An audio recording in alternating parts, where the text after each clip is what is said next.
On the Fox Den podcast with the Let's Read narrator of the r/Let's Read official and the Let's Read YouTube channel, which I encourage everyone to check out. It's some great background stories to listen to while you're getting things done, or just if you need to calm your nerves. So thank you for being on, man.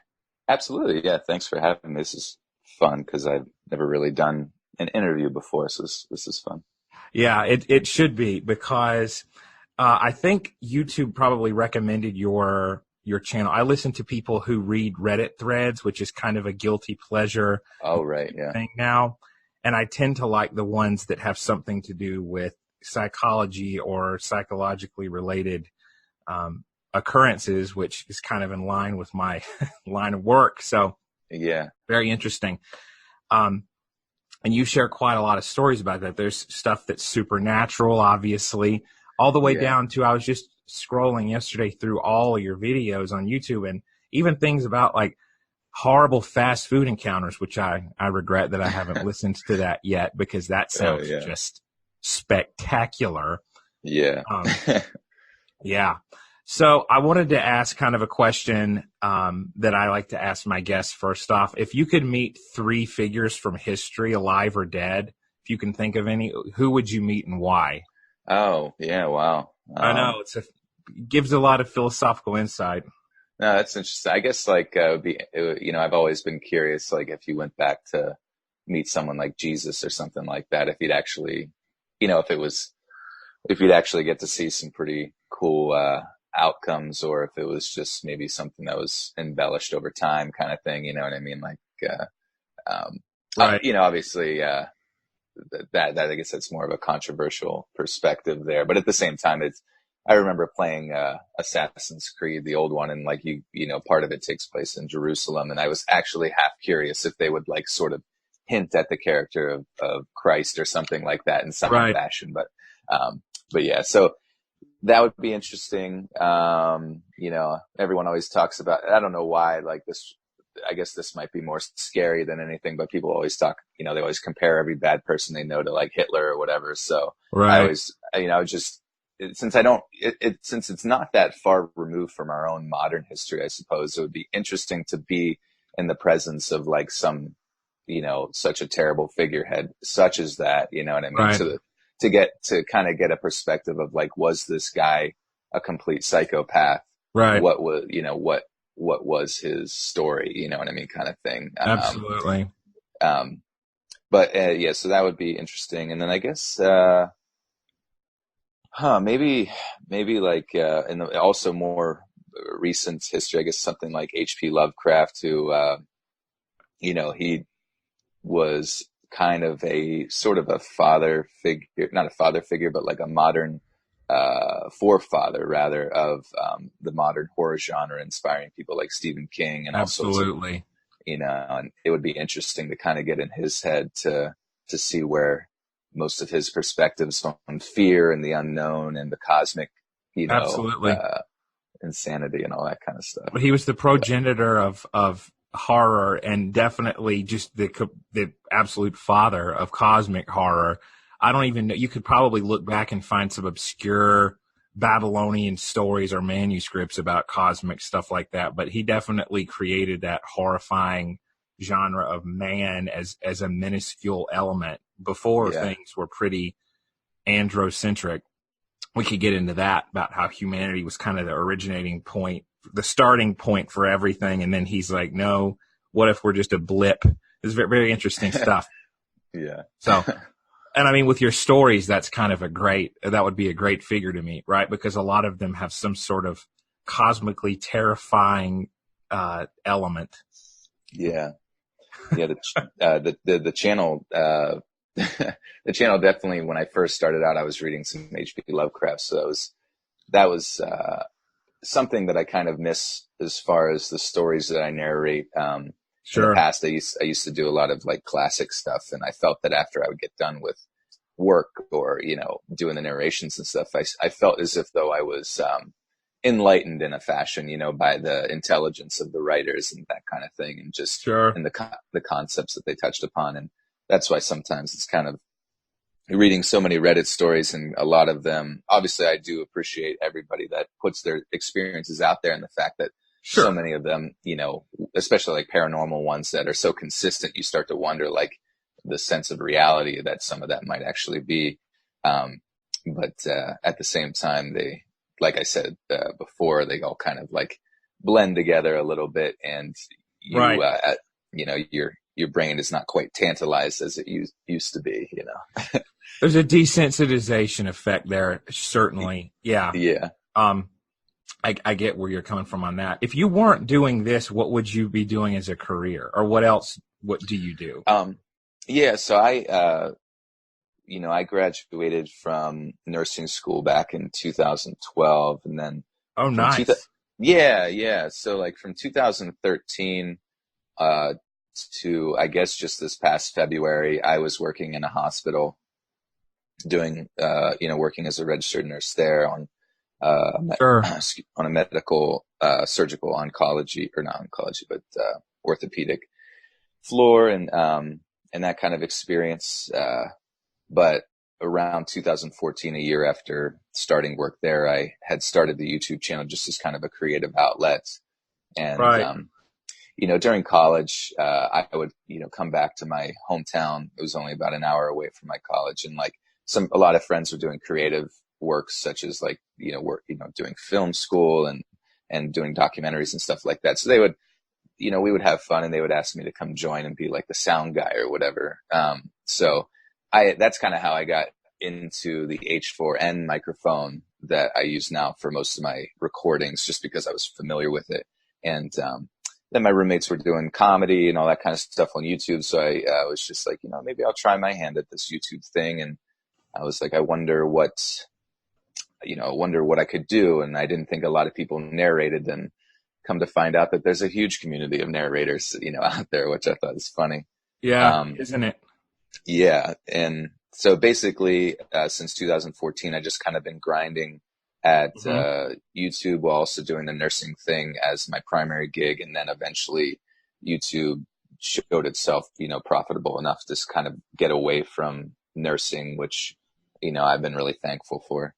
Right. See, that's interesting. Our paths are kind of similar there. I'm just getting my start. I'm not as much on YouTube. I'm doing the podcasts, and I'm on Twitter, but I graduated in 2013 with my master's in mental health therapy, and have been working as a trauma therapist. And that's one of the biggest elements that impressed me about your stories, is a lot of them have to do with people who've experienced some kind of traumatic event, and they're aware that that might be influencing their perceptions.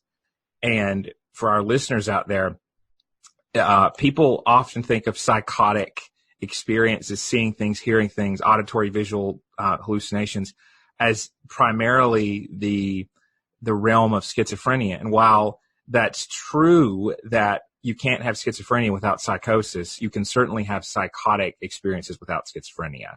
And as a nurse, I'm sure you're aware of that. Yeah. It's it's a tough gray area, because obviously we want to, kind of chalk everything up to being scientifically explainable, which is, I think, sometimes an intelligent and logical way to go about it. But at the same time, especially from reading so many of these stories, and most of these people appearing relatively lucid in their writing, and also maybe kind of creating a disclaimer of, I have no mental health history, and all that kind of stuff. That. Yeah. Yeah. You start to wonder if like the patterns might indicate that there's something beyond our comprehension out there. Sure. I definitely agree with that. And I think there's the gray area between, there's schizophrenia, where people have those they have, hallucinations and delusions. And then there's people who see maybe legitimate, paranormal stuff. And then there's people who've had enough trauma that they're hypervigilant, and maybe sounds or things like that get so cloaked in past experience, their brain interprets these things in certain ways and gives them meaning, that maybe it's someone who's very high functioning but is having some kind of anxiety episode that triggers their limbic system, and they interpret it a certain way. You get where I'm going with that? Kind of like trauma, like flashback stuff that's so vivid that you're seeing things. Yeah, I that thought that that would for be some of these stories. a lot of the times. I feel like, for me, I have not had experiences like that, but Sure. understanding the complexity of the human body and just how, Right. uh, uh, you know, insane, how crazy it can be in creating some of its defense mechanisms. I can totally understand where a lot of, those sort of interpretations of different sounds and stuff, suddenly take you back to that survival instinct of that traumatic event. And, Bingo. yeah, I'm thankful I never have developed anything like that Sure. to this state, but at the same time, something as for me, like something as simplistic as like your alarm going off, and then you hear somebody else's like ringtone is your alarm. You just have that minor like panic attack Yeah. in your head, and you're like, I guess I can kind of, I can see where if I'm experiencing it there, you can imagine how far the human body can go. Absolutely. Absolutely. Memories are so associative in that way. And it's emotionally focused. And that kind of brings me to another awesome video that you uploaded recently. So it's funny. I asked you to do this podcast probably a little over a week ago. And then you posted recently after that a video about, and I encourage everybody to look this one up. My Depression Attracted Demons, 10 True Scary Paranormal Ghost Horror Stories. That's the first story there about someone who was depressed prior to painting a 4-foot-tall demon artwork, and then collecting some Slipknot memorabilia and things, some edgelord stuff, you could say, right. And then noticing some very just unnerving experiences with the wind, and the character's mother too was noticing that. What did you make of that? How did that affect you reading that one? Did anything stand out to you? Yeah, that's that's why I really enjoy the paranormal stories, is because they kind of find that middle ground between individuals who might have issues with, mental health issues or psychological disorders, but at the same time, you do tend to wonder if there's sort of a strange overlapping between individuals who experience that and then the possibility of some sort of spiritual phenomena going on, so in that, to a certain extent, someone might discredit this individual's story because of their mental health history or something of that nature. But I do really people oftentimes, I notice the pattern when they talk about like negative energy attracts negative energy, you know what I mean? And obviously, as far as humans emitting a certain sense of energy from themselves, that sort of gets into the pseudoscience, realm.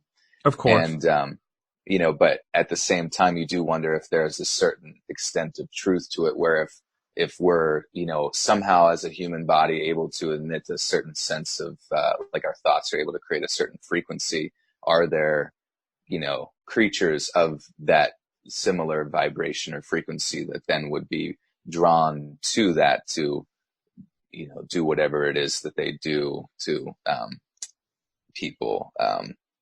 I'm not really sure.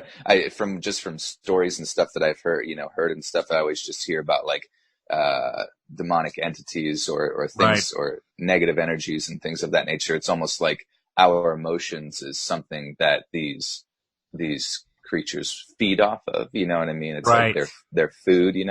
And like which I find so fascinating, that like an organism is so different from ourselves, that rather than feeding off of like physical substances like we do or something like that, like it quite literally gathers its energy from the emotion of other creatures. Like that's like so poetic in a sense, Yeah, absolutely. So the interesting thing about that story is, and I went back and made sure that I listened to it, and got kind of the causality there is, the depression starting before any sort of noticing of demonic activity. And I mean, it's in your title. I mean, it's that to the depression, the paranormal stuff. So, I mean, you can look at it through different lenses of, well, if someone's already primed to notice negative things, maybe they're just attributing stuff from their environment to that negative, to something. They're just noticing more negative stuff in general. Right. What I would say. However, what the narrator gets in this one is the mother's reactions are obviously not, that's a collateral third party there noticing the same stuff. So that kind of explanation doesn't really hold as much water. If both people are noticing the same sort of stuff, it's not just in someone's mind. Now, superstition tends to run in families too. And I noticed that about some of the stories is maybe someone primes their kid with this explanation of supernatural stuff following the family around. Well, then you're going to attribute thumps and anything you hear to that, potentially. Yeah. But again, the character in this story, and everybody should really listen to this one, is very skeptical at first and won't get rid of the pentagram stuff, and then decides, okay, enough is enough. Interestingly enough, while in the bathroom, after eating 2 pizzas, which, let me say, that was hearing you read that.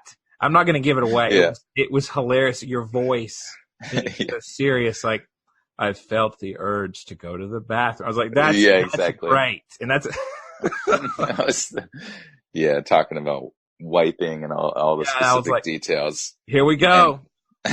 And to me, as someone who just sort of half enjoys the sense of comedy and everything, you know what I mean? I was just like, I got to leave this in. This is too the unedited truth. Yeah, exactly. And I love your post on the Reddit. Please don't submit walls of text, everybody. Then I check some of the submissions. Walls of text with 50 typos. Right, exactly.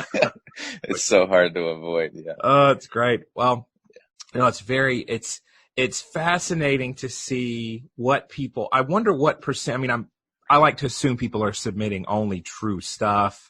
Mm-hmm. And then we also have to think, well, I wonder who's slipping stuff in that's embellished a little or just not true. Exactly. Yeah. It's so hard to vet that kind of thing, especially like whenever, the YouTube life is sort of revolves around kind of like pumping out as much content as possible or sticking to a certain schedule. But I've kind of come to terms with sure. I'm sort of experiencing these stories in the same way that maybe a viewer would be experiencing it, where like, I'm making a decision based on my own experiences of whether or not this is true or but I suppose a lot of people come into it, or the way I sort of justify it to myself is like a lot of people seem to come to my channel for a lot of different reasons, whether it's the actual content itself, but more overwhelmingly, I'm surprised at how many people like will comment. It's so funny. It's like become a meme in my head now, but like so many people say, am I the only one that falls asleep to this stuff? You know what I mean? And so there's just a lot of people that use the channel for a sort of ASMR type, relaxation experience, which I find to be, kind of ironic in the sense that you're listening to horror oriented content to, lull you into a nightmare or something like that. But well, and it's one of those things where, and I encourage listeners out there to get this book called Never Split the Difference. And it's about hostage negotiation, just negotiating in general and getting what you want in a kind of a compromise primer. And like, what the hell does that have to do with what you're talking about? Well, one of the things that's stressed is the content of what you're saying is important, but nowhere near as important as your tone and volume of speech, right? So the author of the book is like an FBI hostage negotiator, and he dubs a good hostage negotiation tactic the use of the late night FM DJ voice, which is somewhat something that you have, and it's a very calming tone and volume. So it just goes to show that on a primal level, we notice the sound and the volume of speech. You could say that's evolutionarily relevant because that's what would alert people that there's danger, and the people that would run away from a screaming person probably survived and reproduced. We could go really down the rabbit hole on that. But it's interesting to notice that someone could be yelling something nice and it affects us negatively, or reading a horror story and it's calm and you've got the background flourishes and the noise. I think that's pretty meditative for people. They can meditate to those, the music and your voice, like a guided meditation imagery tape or something. Right. Which I feel like, in a lot of ways, I feel very proud that I can provide that for people, just because I know how much that I require some individual's voice, or just somebody rambling on about some topic. Because oddly enough, I find myself, like, rather than consuming content that's super high production quality or, involves visuals or anything like that, like, I really just enjoy sitting and listening to people talk about ideas and topics and that kind of stuff. And so I feel very thankful to kind of be thrown into that same sort of category, that this person helps me fall asleep. And like, cause I understand how important sleep is to, somebody's general overall health.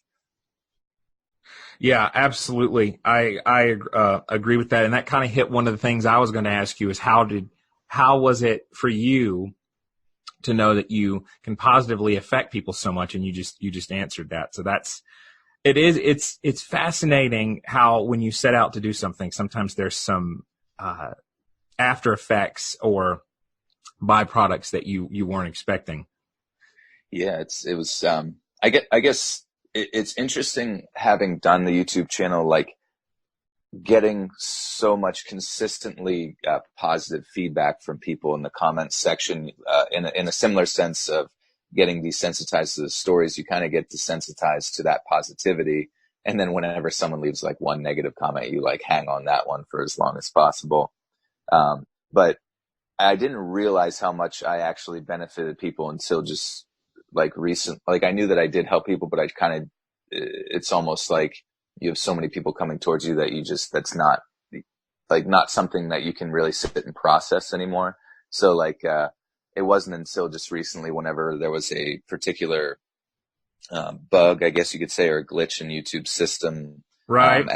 You probably had seen that, where, I, on my Twitter, I had announced that I had, gotten demonetized, or the channel had gotten demonetized, and essentially it said in the reasoning for that was my content was reused content. It was a very generalized term, and the good thing was the optimistic feeling that I had was like, okay, a lot of other narration channels have already kind of gone through this, and it's a huge pain in the butt. The biggest fear for me was like, how long is it going to last, though, kind of thing.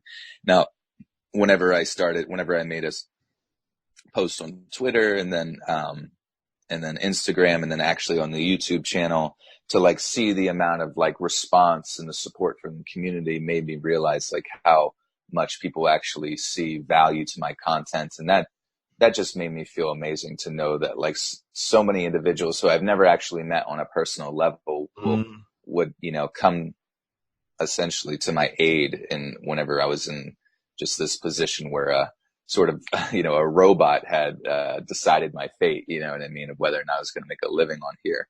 Right. And, so that was, and it was funny because it was such a funny day, because I was planning, it was my birthday, June 4th or whatever. And like, I'm having a good day where, I'm going to come back, and I was excited to stream, because it was like, I stream me reading stories the day before I release a video and stuff, just to kind of like interact with the community, raise donations and all that kind of stuff. And it's a good time. And then as I come back, I was coming from the gym, I come in, and I noticed that on my video manager that the monetization signs are gone. I'm like, whoa, that's a little strange. And then I look at my email, and it says your channel memberships which is kind of like subscriptions on Twitch and stuff, have been put on hold. And then I saw that your channel has been demonetized. So it was just like, wow. It was just such a funny thing. There's like, from YouTube, happy birthday, F you kind of thing, I think you should narrate your own story of saying, I came back to my house and noticed my YouTube channel had been demonetized. My entire life was over in an instant. Yeah,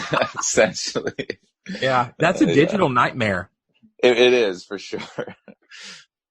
That was amazing to see, like, within literally less than 24 hours, the community, kind of came together to get YouTube, the team YouTube on Twitter's attention, and I was able to communicate with somebody on. The nice thing is that YouTube now has like a live chat little feature for once you reach, I think, like verified status or something, you can sign in and chat with someone live, and then they can kind of like expedite your ticket or process to someone else that can look more into particular details. But the fact that the community kind of rallied around that, and then in less than 24 hours, I was back to monetized status. That was like, it was like a dream, like a bad dream, essentially. Yeah. Yeah. I'm so glad that all worked out, as I'm sure your fans are as well, because it means you can actually keep doing this stuff. So right. let's switch gears here briefly, and I want to hear one or two, or however many, even just one of your favorite stories that you've narrated. What kind of stories you like to narrate? Mm-hmm. That'd be a good place to start. Like your favorite. Yeah, definitely. I definitely feel a lot more inclined towards the paranormal stuff because I find them so oddly strange and interesting, and they're just kind of a phenomena that's not going to, someone's not going to experience too often. But kind of going back to one of my most favorite, that's not necessarily a paranormal experience, was something that an individual's uncle had experienced, I guess, back in like the night, like in the USSR, something like that, back in like the 60s or 70s. And basically he was, he was backpacking throughout that area of the world, and came to a train station. And at the train station, they apparently had missed their train by only a few minutes or something in an attempt to, running up to catch it. And it was just leaving. And at the train station, there was a small, kind of like stereotypical little European lady, kind of like swaddled in big clothing and stuff like that, Right. kind of veiled in a sense. And they had offered the individual to stay at their cottage that wasn't too far from there, so they could catch the next morning's train. And so, back then, I don't think mistrust was quite as prevalent. And, this person's uncle kind of went along with the ride, and, was fed and house and board and all that kind of stuff. And they were up in the upstairs room. And I guess at some point in the night, as they were laying in bed, they went to attempt to use the bathroom. And as they went to the door to go to find the bathroom, the door itself was locked, which they found to be really, really strange. And, I believe that they started hearing someone like approach the doors. So there was sort of a sense, like a panic mode started to kick in. And then as they went to hide underneath the bed, they come to find that there's like a body essentially was underneath this bed. And then panic mode went into complete full effect. And, sort of uncertain of what to do in that moment, the individual like pulled that body out, put it onto the bed, pulled the covers over top of it, ran to the window. And then as they were, the lights were still off, I guess. And like, as they were trying to exit the window, they were able to witness this small woman come into the room that previously appeared to be a woman, but now looked to be like just an actual small, European of descent, like man. Oh, and wow. then, yeah. And then the individual went over to their bed, which, still appeared to be him sleeping in the bed, and then just started stabbing, the corpse that they had replaced, themselves in kind of like Indiana Jones fashion. And, after seeing that, the uncle just like immediately fell from like the 2 stories that, as he was watching from the window hanging there, and then like, kind of like hurt his ankle or something. But at that point, the adrenaline was so high that they just ran as fast as they could, the miles or whatever it was back to the train station to, catch it a few hours, as it was kind of like the wee hours of the morning or whatever. But that to me that just sounded like a full on kind of hostile nightmare, that, and just the way that it sounded almost, in a lot of ways like an old, folk tale, kind of. So like the Grimm brothers or whatever kind of things. That just kind of stuck with me in the way that it was written and paced, which I enjoyed. Yeah, it sounds like you enjoyed the fact that there was like an idyllic, deceptively calm beginning. It was a very well composed story, Yeah. not taking away from whether it happened or not, but it was at least told in a very well written style. Yeah, and I really enjoy that. Like at this point, after having read probably thousands of, maybe 1,000 or more stories, who knows, but like at this point I start getting excited about good grammar, you know what I mean? Like that's just like whenever all of a sudden the story itself actually not only starts to like flow appropriately and it's in my ability to read it because it's written so well, but then I'm like, oh my gosh, this actually has like a beginning, middle, and end to it. Like this How about this that? is pretty. Yeah, it would have Composition. Yeah. Yeah, I hear you. So another thing I would want to know is, do you recall any stories that you've read that were of a psychological nature? So either the abuse or stalker or peculiar relationship stories that have stuck with you or that stand out? I guess what I've come to find is maybe not so much a particular individual story, but just the patterns for a lot of stories that involve like younger girls, like girls between maybe the ages of like 17 to 20 or something like that. And just their experiences with what they would consider, I guess, like their first serious relationship, and how incredibly vulnerable that like subset of the population is to being exploited by very psychotic type of individuals that usually tend to be a little bit, maybe a little bit older, maybe even quite a bit older than them. Right. And just how like there's so many red flags that they don't quite recognize till way later, but they kind of continue to allow so many things to slip by them because they sort of still exist in some sort of like fantasy land, I guess, that, or some sort of like Disney dream that things will, right, this will get better, you know what I mean? And then they allow it to extend so far to the point where eventually it affects their perspectives towards relationships for the rest of their life, you know what I mean? And that to me is always so sad to see that sort of pattern present itself so frequently to that like kind of sub demographic. Yeah, it really is sad. So, and if you think about it, so there's the cases where someone is primed to see something negative. There's that priming effect. And so maybe they interpret things as supernatural that aren't. Again, I'm not detracting from people's actual experiences if that stuff's occurring, but we can expect to see the negative.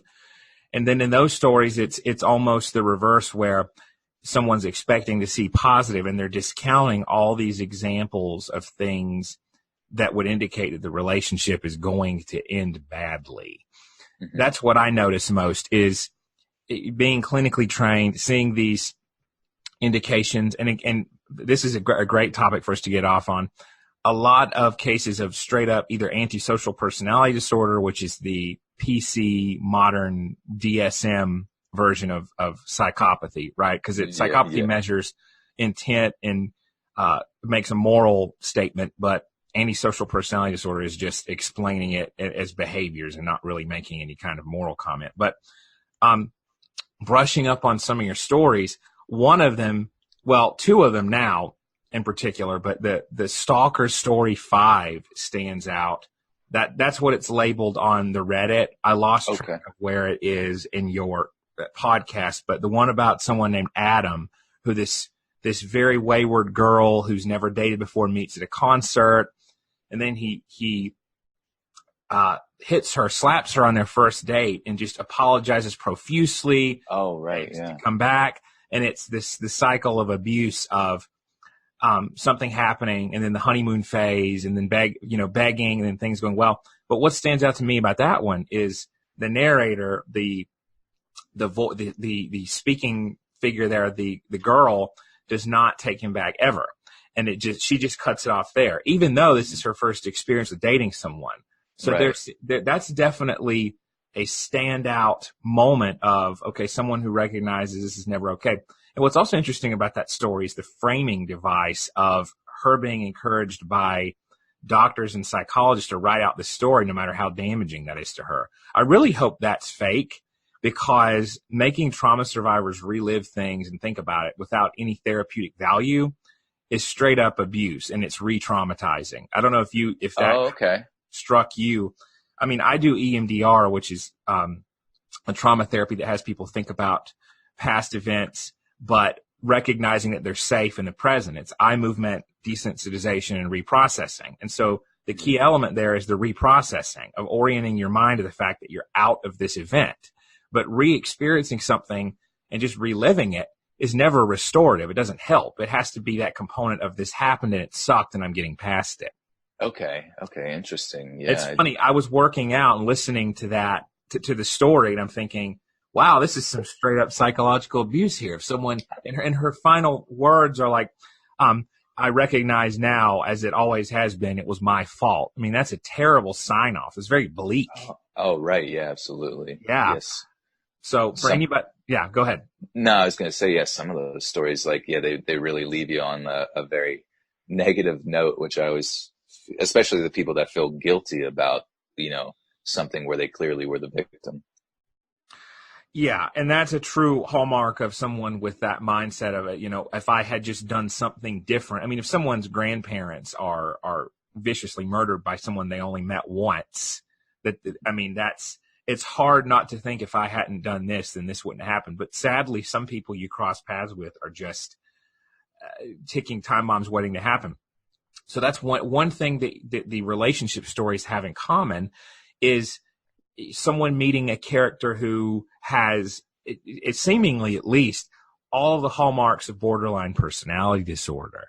Mm-hmm. So have you caught that's the case in some of these stories? Where their like personality traits match up well with that sort of diagnosis.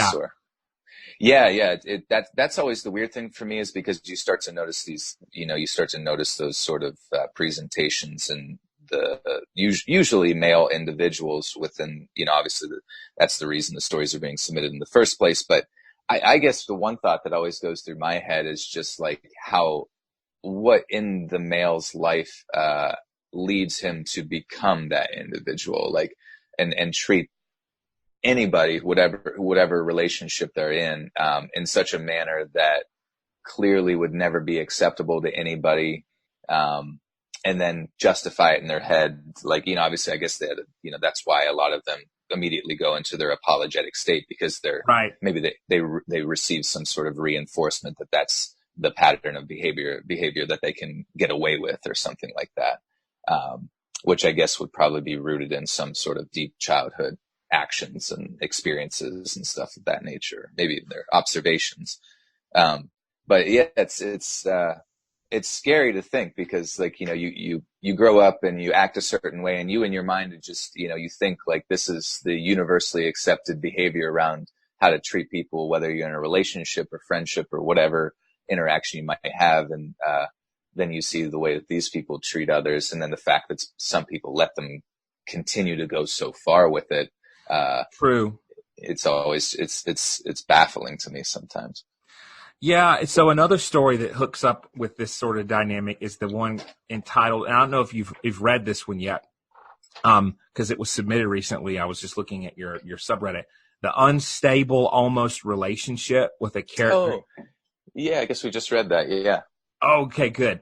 So it's a character named Alex is the antagonist in it, and the narrating voice is that of like a 21-year-old at the time, or no, 20 at the time, community college student who's female, who finds this individual charming and charismatic and goes on one date with him, and is immediately stricken by the fact that when the date concludes and they've been physical together and intimate, that he is very emotionally invested in saying, I'll miss you, mouthing that several times. Yeah. it's easy for me to remember this stuff because it fits so neatly into the diagnostic category there. And it's amazing, that snapshot. It's one of the most apparent ones of all your stories that I've listened to or read that matches up with BPD, because Alex, this character, he immediately becomes very emotionally invested, and people would say needy would be a very kind of slang way of referring to it. And she had this interest in him, but the mystery was gone, and something unsettled her about how he immediately made her his world. And that's not articulated by her in the story, but you can track that and see that that's the issue, because it was a wanted advance on his part. She was very interested in him, makes that very clear in the beginning, but then that evaporates when she can feel that she's being invested with this psychic energy from him, this yearning, on a Freudian sense of, and she can tell that there's something wrong there with being immediately idealized like this. And so she distances, and then we have that diagnostic criteria of his frantic attempts to avoid abandonment, right? So he's texting, and that's a huge thing in a lot of the stories you read, is that's when the narrating voice, whoever submitted the story, becomes a bit wary. And it's sad for people with BPD, because the very thing they do to try to avoid abandonment is what leads to people being freaked out and wanting to leave. Yeah, exactly. And it is really. And so the thing is that people with BPD can overcome that. It takes a lot of emotional work to recognize, okay, your world's not going to end. You just met this person. You were alive before. You'll be alive after if they're gone. Let's kind of desensitize that urge to cling there, because that's where it went downhill. And then his affect shifted from this idealization to just complete rage and wrath. It was very unsettling. And again, it's that splitting. It's either this girl, the narrating voice, is perfect and my love, or she's scum and she's trying to harm me. And so by the end of it, he's become outright abusive. But that's it. What's crucial about that story is the beginning. He's very charismatic and emotionally intriguing to her, and aware and very lively. And that's often how people with BPD can present when they're in a good phase, when they're not feeling needy or abandoned.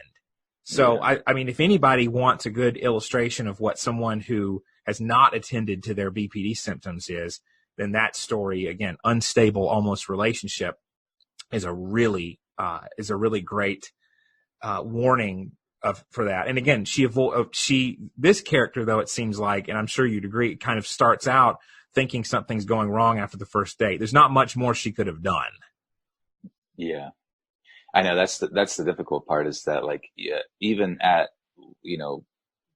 the position which an individual can present everything to another person in which they don't wish to pursue anything further, there's still that ever slight possibility that they could find themselves in a further, vulnerable position. And that's what's so scary. And I sometimes feel really bad for a lot of the, female protagonists in these scenarios, because it seems as if though there's consistently a possibility where they tend to give the benefit of the doubt to the male counterpart. You know what I mean? Sure. And it just leads them into a much worse position, Yeah.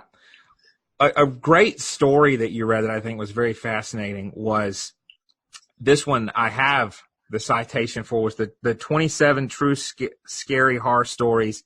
And on the podcast, it's the Let's Read podcast, episode 24. So the first story, the submitter, and I really want to underline this for people out there who have questions about their relationships. This is the one where the guy's ex hired a hitman. And you remember that one?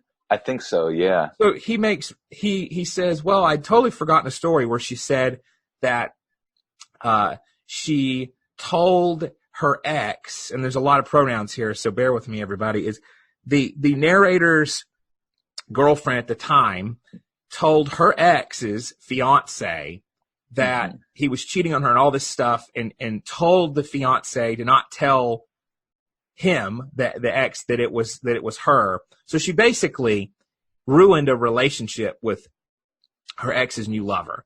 And her current partner was told this, and he actually forgot it and blocked it out until this woman hired a hitman to kill him. It's like if you hear something like that in a relationship, that someone has that level of spite, barring some amazing come to Jesus moment or psychological health, it's probably a good idea to take that seriously. Yeah, it's amazing to me sometimes the extent in these stories, just how, like you said before, where it's like it's either love or hate, and I find it so interesting that the veil between those two complete polar opposites can be lifted so quickly just based on a very minor catalyst. You know what I mean? Like whether that's like to love someone so much that you give your life for them, and then that clearly was not, I guess, the conventional sense of what love actually means, in a selfless sense, because as soon as they don't offer you something or don't offer you exactly what they want, you go to the complete opposite spectrum of bringing violence to them. Like I always find it so interesting that is such a common dichotomy in human relationships with each other. It's so strange.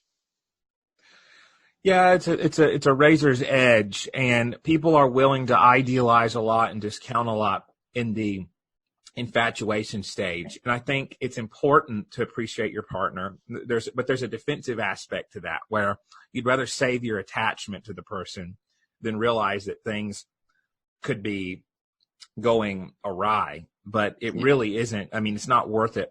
Again, it's about attachment stuff. And so what strikes me about these stories is that there's typically somebody who's got a really negative attachment style, so anxious attachment that's sort of become very toxic in the borderline person, and the person who is willing to discount it. And that's a perverse puzzle piece there. The piece is matching up in a very negative way, and really serves as an awesome, if not horrifying, aversive tale there for people to recognize. It's not worth maintaining toxic attachments just out of fear of being alone. It's great to give people the benefit of the doubt, but sometimes we do that as a defensive way to not mess with the status quo and not end a relationship because we've got so much momentum in it or investment. Right, absolutely.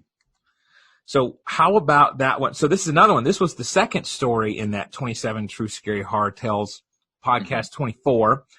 Lisa the barista, who, and listen, I found this story to be disturbing on a lot of levels, but she started dating a coworker, and her ex was the angry bartender who gave the coworker the evil eye, and he didn't know that was her ex. Oh, right. Yeah. And then they both go home, Lisa and her new boyfriend, who's really well-intentioned. His internal dialogue, these are the stories I love from you, is the ones that the person kind of goes into. They drop hints about their character. At least to me, it is, seeing it through the psychology lens of, this guy was going out of his way to avoid giving the perception that he was controlling, because she informed him that her ex was abusive. And so he's saying, oh, I don't want to ask too many questions. But by the end of it, spoiler, he's huddled in his room with bullets coming through the window. Or what was it? A rock, something. Or yeah, I think they shot. Yeah, they were shooting like a pistol or like there was a few shots. Yeah, exactly. Yeah, and I mean, so abuse survivors are never responsible for what happened to them. I want to get that out there right now. I also want to say that if you've survived abuse and you're dating again, and your abuser is homicidal, or you have reason to believe he is, and he knows about your new partner, you owe it to your new partner to let that person know what you're dealing with. And that there's a potential for, I mean, nobody wants an abusive ex to follow them home and shoot through their new lover's windows. But right. you can't assume that won't happen if you know your ex to be capable of that action, which, judging from her trauma symptoms and how she immediately went into the fetal position, this kind of stuff had happened before. Maybe not to that level, but she was primed to recognize that this guy was bad news and potentially violent. And so by the end of the story, the two had broken up. It sounds like regrettably, because the narrator really liked this girl, but I mean, that's some intense baggage, and you have to be aware of that and communicate that to your partner of, hey, this person, may be a threat or what. I mean, it makes me think of Scott Pilgrim almost, where he's got to fight the evil exes. Oh, right. Except in real life and horrifying. So that was an interesting thing, of someone's trauma impinging on their new relationship. It was horrible for both people. I can't, it's like it's sort of a deterrent towards relationships to a certain extent when you see baggage extending that far.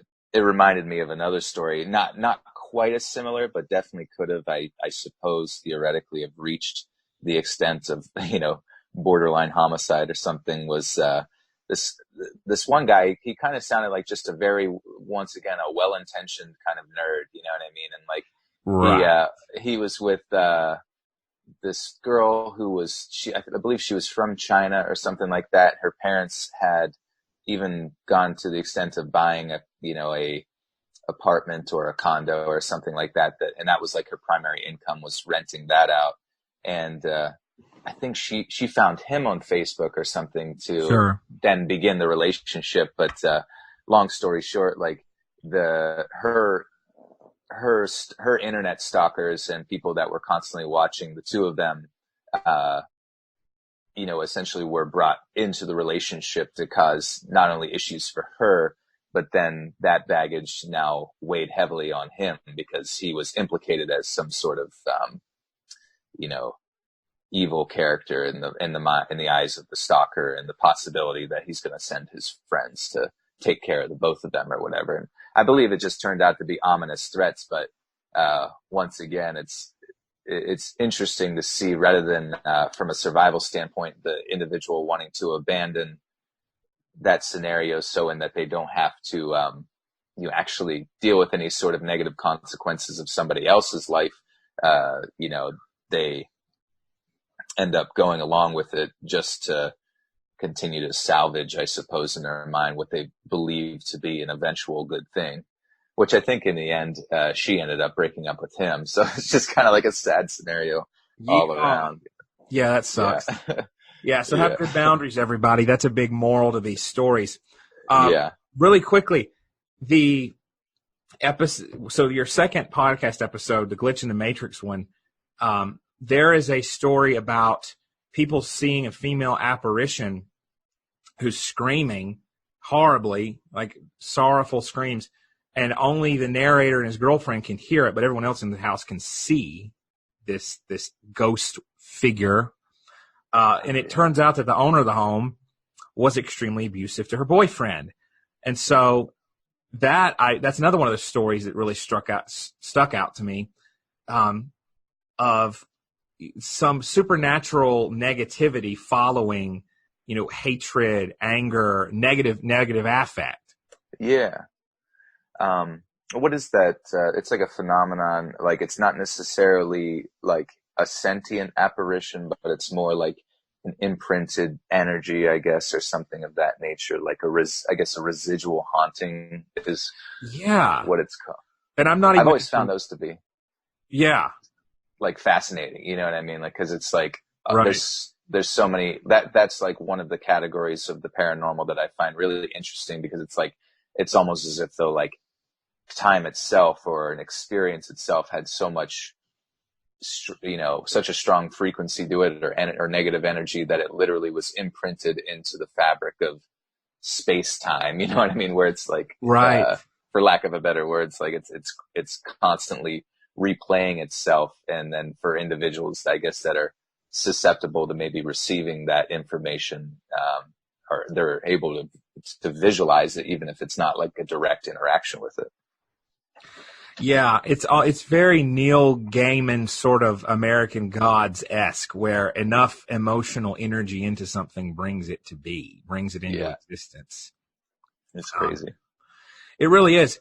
So You Can't Always Trust Family is another good selection of stories you've done. Yeah. With I remember that title. Yeah. the first story is about an aunt with untreated mental illness, according to the narrator. Oh yeah, geez. It like comes to try to kidnap her niece. I mean, that was pretty horrifying. And I wish we had more background on what mental illness it was, for God's sake. Right, exactly. Yeah. It seemed as if though the parents, I vaguely remember it. You can correct me if I'm wrong, but I vaguely remember that the mother was really trying to hide any information as to what was actually going on with the aunt. Yeah, she was, and I understand why. I mean, at a young age, you can't tell kids that kind of stuff, but you have to tell them to stay away. I mean, it was very good. She even told them, hey, this is the person, be on the lookout, treat her like a stranger. That was pretty good for dealing with kids. And as they got older, it sounds like they were aware of just how negative that person was. Yeah. And yeah, the backstory, whatever it was that we didn't get to hear. Yeah, which sometimes is scarier when you get to fill it in with your own, Yeah, senses. That's why people loved Silence of the Lambs. That's why they know the villain and you have the story. It takes some of the archetypal sort of dread out of that. Yeah, that was a great movie. Which one? I guess the first one. Yeah, I loved Silence of the Lambs.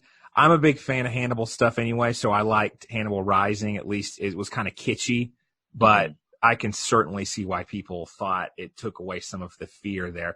But it did explain a lot of trauma. But anyway, that's a whole tangent. But speaking of trauma, in a lot of your stories, people will discuss this freeze response. They'll say, I don't know why I couldn't run away. That was actually why I brought up that story of the aunt grabbing the kid and the kid freezing.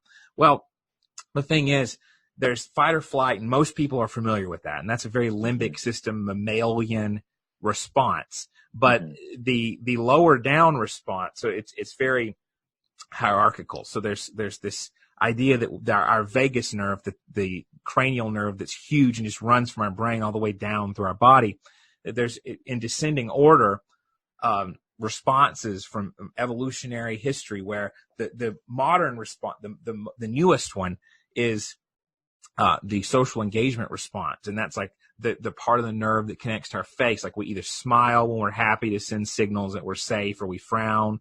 And then you go down to the chest, and that's where we have our fight or flight response, because adrenaline goes down there and the nerve tightens up and we get into action. And then you get the nerve passes through the stomach, and that's where the freeze response really goes. Like we feel the urge to either vomit or defecate ourselves, and that's the most primal. That's like the lizard response, right? Like the freezing response. And that's what happens in some of these stories is people are so scared that they drop right down through fight or flight into freezing. And they're saying, well, I don't know why it happened. They're kind of shaming themselves.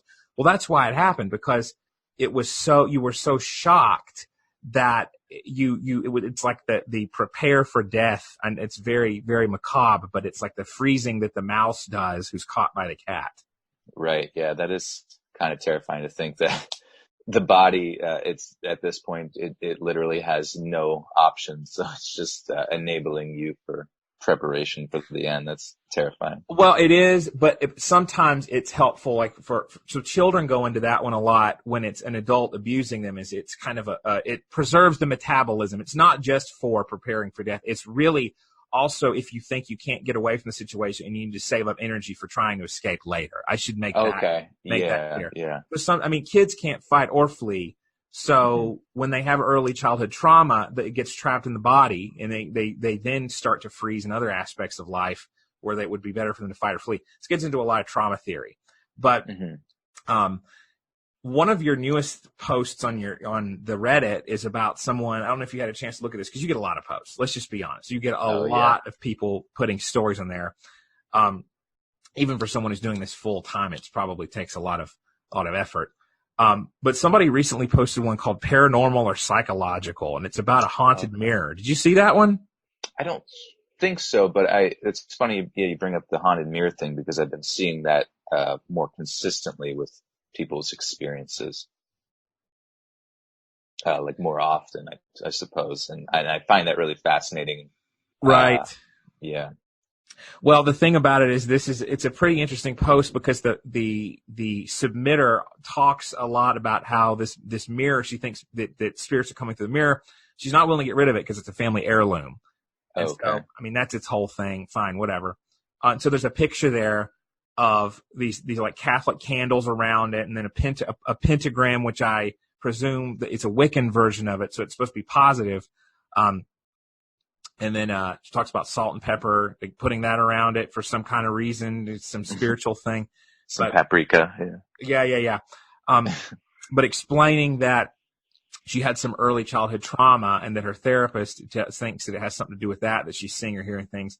And I wanted to hear more about that, but I understand why the poster would probably not want to get into those sorts of traumatic memories if that proves painful.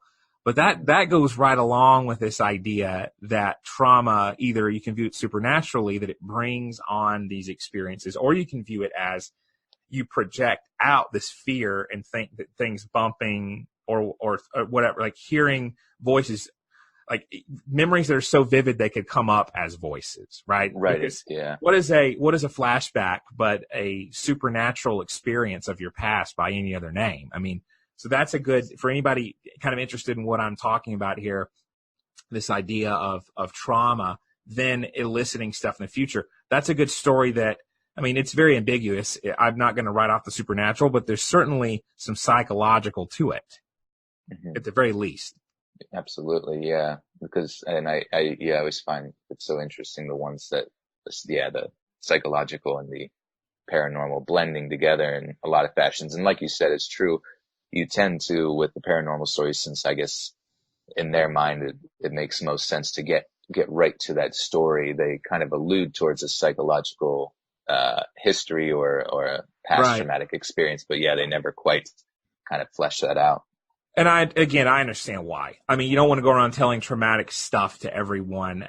I especially on the internet, there's a lot of shame involved there. But it's good to have at least somebody you can get that out with, because that shame easily festers and probably contributes more to your psyche interpreting negative things negative. I mean, just as imposing and as real and happening in the present rather than in the past. So, yeah, very interesting stuff. God, the dentist one is horrifying too. That one really, I was like, as I was reading it, cause I was doing it on a live stream, I'm just thinking like, what year is this? I guess it was in the 90s or so. Maybe it wasn't but, just thinking like what dentist would ever, and then the scariest part was his, assistant, if that was his wife or whoever it would be, like, just perpetuating that abuse onto the girl and saying these kind of things. And, it's just so terrifying to, I don't even know. Well, it is. Yeah. So I remember that, because it kind of coincides with something that I myself have seen. So the narrator says that it was like a Medicaid dentist or something, like for low income people. So it sounds like that the dentist had a captive audience there of people who didn't have any other options. Right. Right. Yeah. And that's very pathological and can lead to a lot of abuse if there's no accountability. But it's sad. I mean, when people, and I don't want to give anybody nightmares on this because there's amazing dentists out there, but whenever anesthesia, things like that, I don't know if that was involved in the story. It's been a long time since I listened to it. It sounds like it was all during the person being awake. Oh, and they were threatened that if you scream, I'm going to make it hurt worse, stuff like that. I mean, that's exceedingly sadistic. And I think since that was in the 90s, and this is one good thing about technology, and there's a few, of course, but your stories and people being able to listen to them included, but Yelp and it being easier to anonymously get out there, businesses doing things that are very seedy and terrible. I don't know that I would hope that a dentist doing that kind of stuff now would be buried by negative Yelp reviews and hopefully actual police reports, but it's understandable. As a child, the author of that story was afraid to speak out. But that was, for God's sake, I don't know what I expected with a title like My Dentist Was a Nightmare, but that certainly lived up to it and then some. Right. Yeah. That was just terrifying to think. And the fact that, she had to, that's the thing she had to go back to every time, just every 6 months or however often it was. And not knowing how you can explain this type of nightmare to your parents, Yeah. that it's, it just, encourages me to just always, at least consider, like, even if a child might embellish some certain things, like, you really have to take into consideration everything they say to verify, because there's no point in continuing to ignore them, which I find interesting. I think that's kind of a philosophy towards children that hasn't sort of developed into the mainstream until recently. It sounds like a lot of the child's experiences, like, I guess, prior to the 1990s and maybe into it, you definitely didn't take a child's perspective towards something as serious and kind of wrote it off a lot. But, Yeah, I agree. And so that gets into these ideas that traumatic memories are not always imagined. There's different schools of thought on that. Like the people who think always take a child's word, and those who think kids can be easily deceived. And it comes down to, if you're asking leading questions, it's like if kids come to you with a fleshed out trauma story and you've done no leading or said, well, where did they do this or what they do that? If you ask questions that presume a certain answer, a kid's gonna go along with it, right. Because they're very impressionable.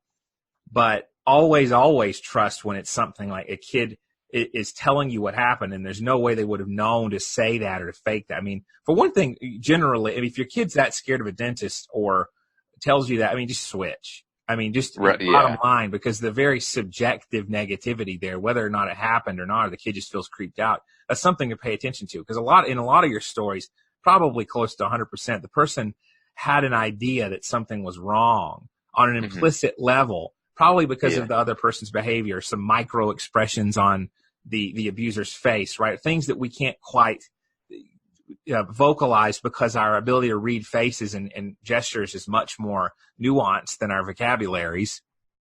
But that's a thing that hit me. I mean, so essentially, like, have good boundaries, right? I mean, Right.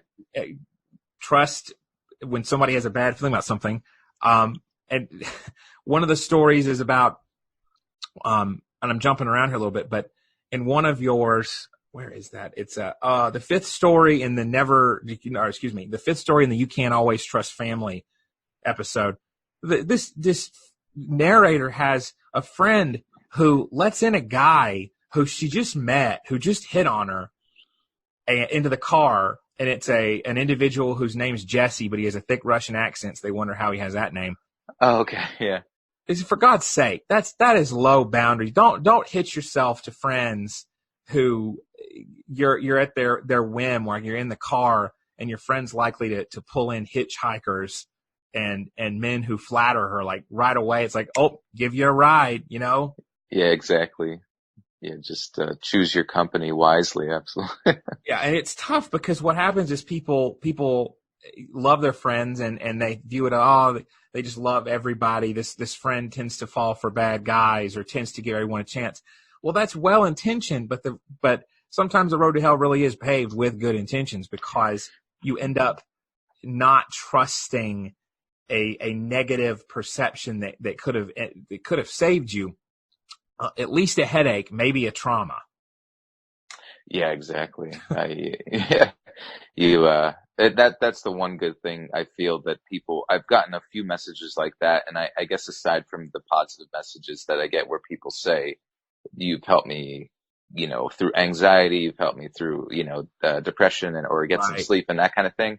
I think the greatest messages that I get that I feel that I don't even think about sometimes is like, after listening to your stories for so long, I was able to, avert a certain circumstance or situation, or get out of a certain situation, because I recognized the red flags from all of the experiences you had. And, or maybe now I put myself into a self-defense class, or I'm more prepared for certain situations. I'm like, that's one good thing I didn't realize, is that from telling these stories, a lot of the audience like learns quite a bit on how to better prepare themselves for the outside world.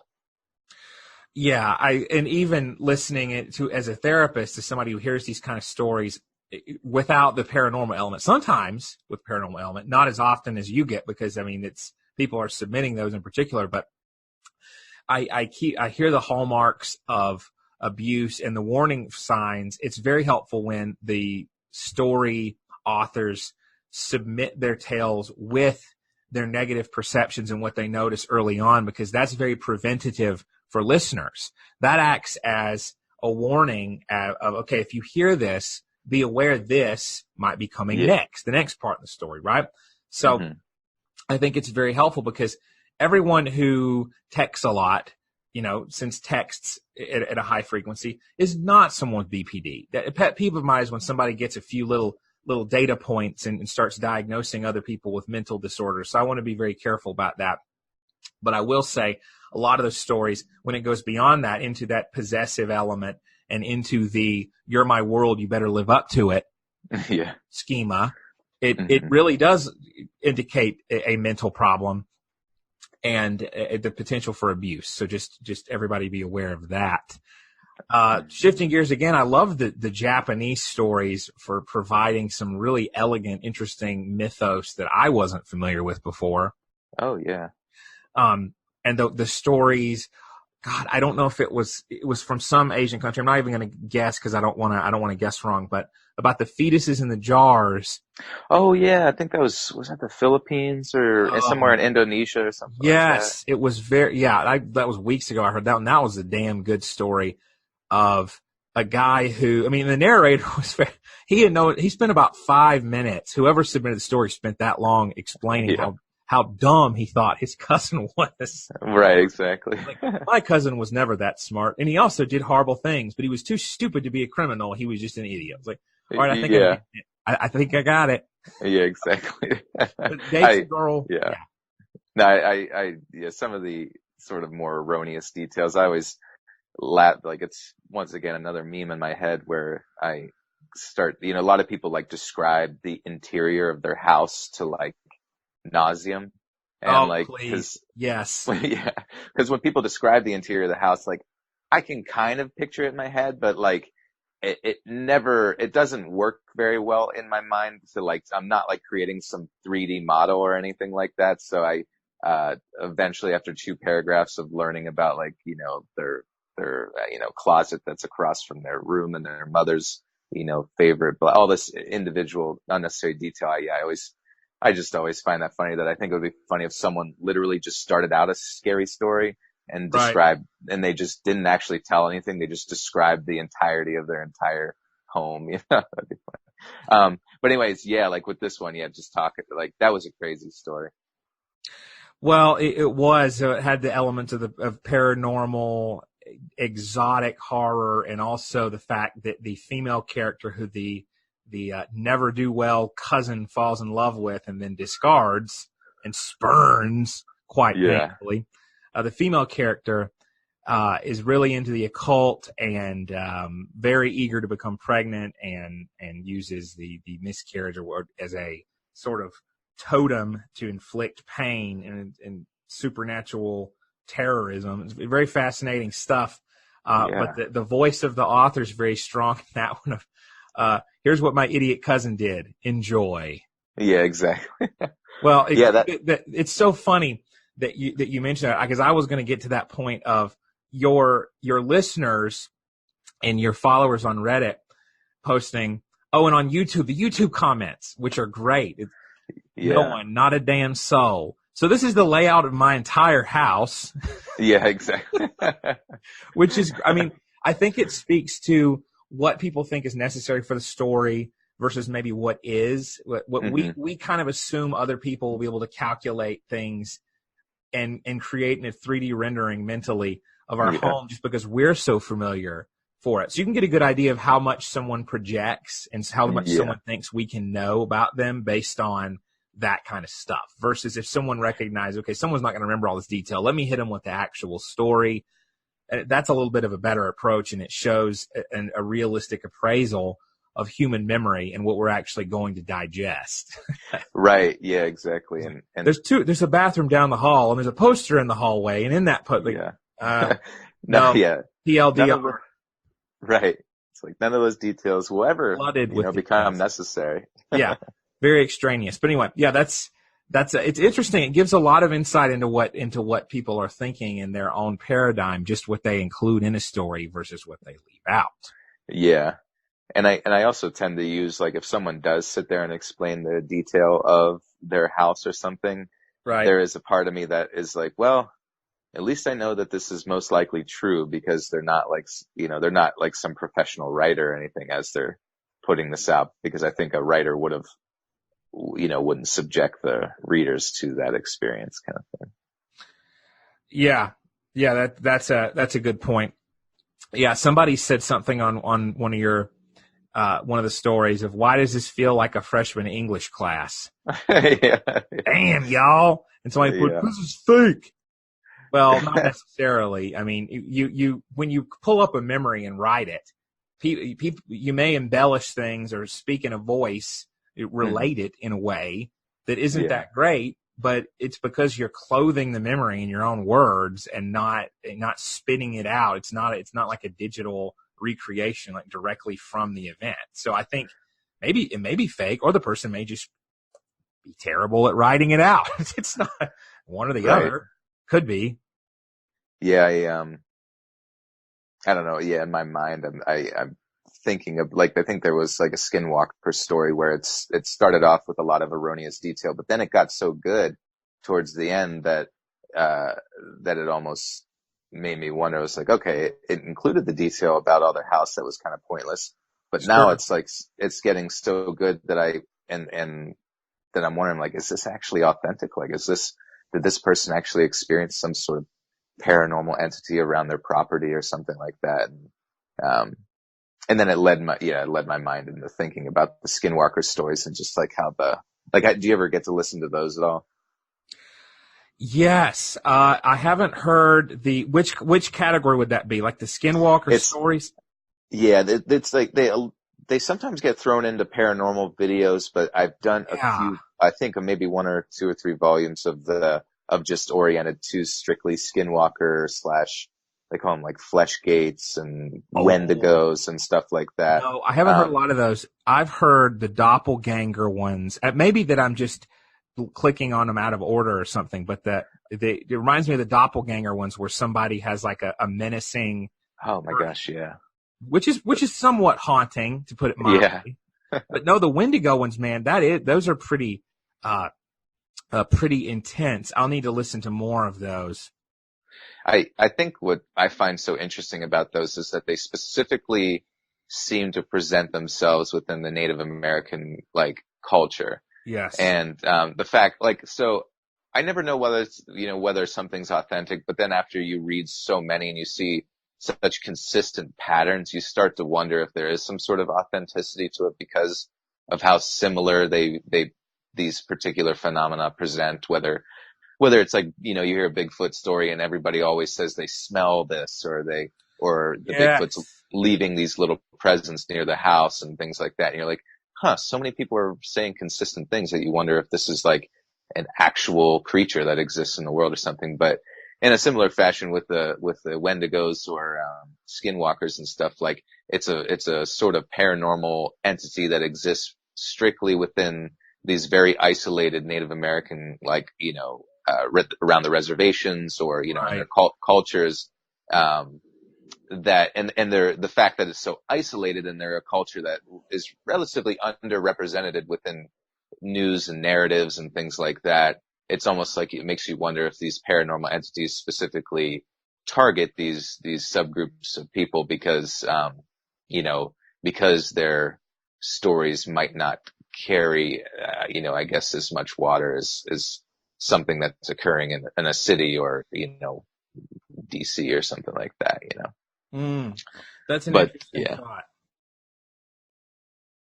And then also kind of attribute, like, what I enjoy about them as well is that because Native American culture tends to orient itself towards like the more, like consistently towards spiritual things and, maybe to a certain extent superstition, once again, you kind of wonder if, there is some sort of energy that's attracted to these beliefs, where the individual's emotions end up bringing whatever these particular creatures are into their realm of existence, kind of. Yeah, and there's that school of thought that the supernatural takes whatever form you're afraid of the most, or like it's culture specific, and maybe some of the doppelganger stories or other things there that are from a more Western or specifically American perspective. Maybe it's something that the person isn't describing as a skinwalker or Wendigo. They don't know what vocabulary to use, but there's common elements to it. Mm-hmm. Yeah, definitely. God. Yeah, that's interesting. But, so listeners now know to avoid describing the painstaking detail of their house. Yeah, exactly. It's really funny. And just put paragraphs. That's all you need to do. Once in a while, just start a new paragraph.